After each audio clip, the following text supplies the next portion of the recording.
बड़ी उम्र के बुज़ुर्गों में भी मर्ज़ पाया जाता है, कई दफ़ा कुछ औरतों में भी। नॉर्मली जवान लोगों में मर्दों में ये मर्ज़ बहुत ही रेयर होता है कि पैदा हो। नाज़रीन, आगे चलने से पहले हम आपसे एक रिक्वेस्ट करेंगे कि अगर आप इस चैनल पर नए हैं तो हमारे चैनल को सब्सक्राइब कर लीजिए, और अगर आपको ये पोस्ट पसंद आए तो इसको लाइक और शेयर ज़रूर कीजिएगा ताकि हमारी हौसला अफजाई हो।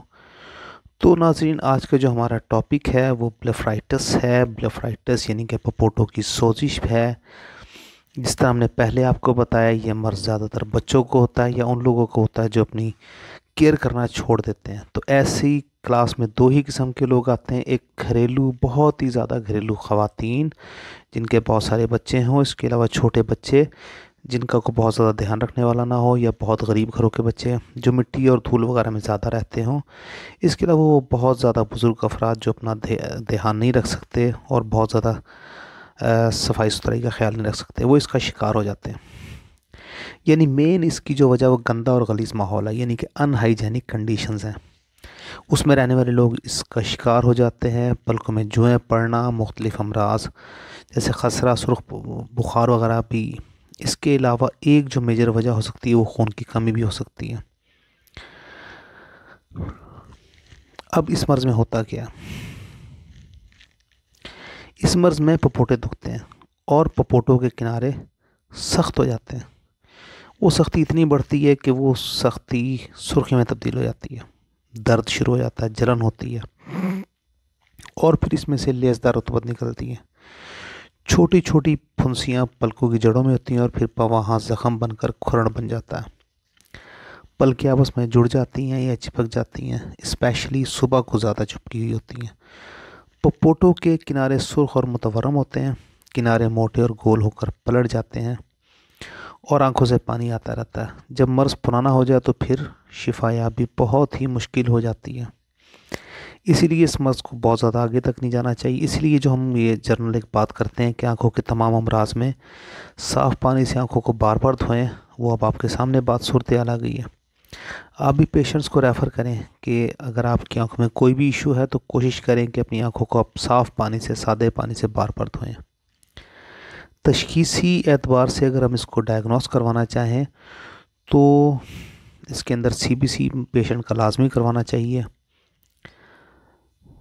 अगर उससे भी क्लियर ना हो और हमें किसी बीमारी का, जरासीम का शुबा हो, तो इसमें ब्लड का कल्चर टेस्ट करवाया जाए। उससे पता लग जाएगा कि इसमें कोई बैक्टीरियल इन्फेक्शन तो नहीं है।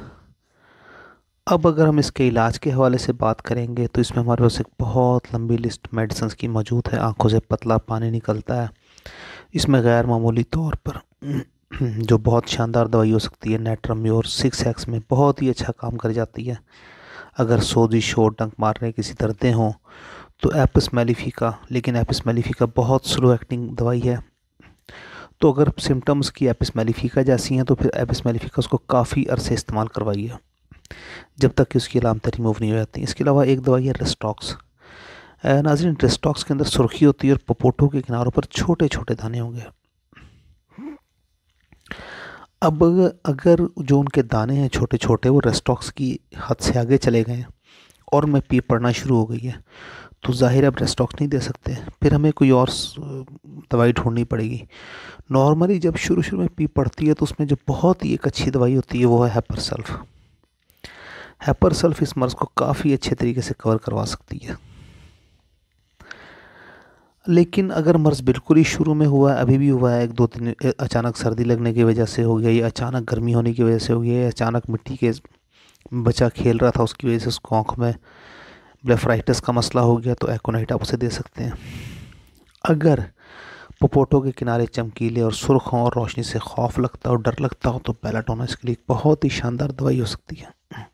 लेकिन याद रखिएगा कि ब्लेफराइटिस के लिए दवाई बहुत ही ज़्यादा सोच समझ के दीजिएगा, क्योंकि पेशेंट आपके पास बार बार नहीं आएगा। हाँ, उसको आंखें उसकी आपने उसकी बार बार साफ़ करवानी है।